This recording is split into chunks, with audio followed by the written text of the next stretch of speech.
see kung ano yung maiwan, and then we will work around that budget of the Office of the Vice President. Meron kaming tally dito sa Office of the Vice President kung gaano kadami yung mga nag-a-access ng projects at ano yung mga projects na ina-access nila. Ang number 1 talaga dyan is medical and burial.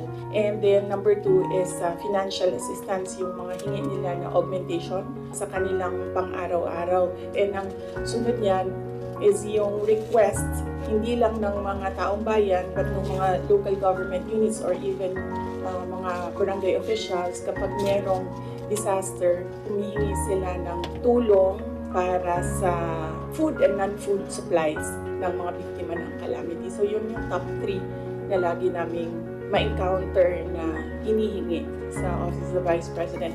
Definitely, tutuloy pa rin yung trabaho, anuman ang budget ng Office of the Vice President.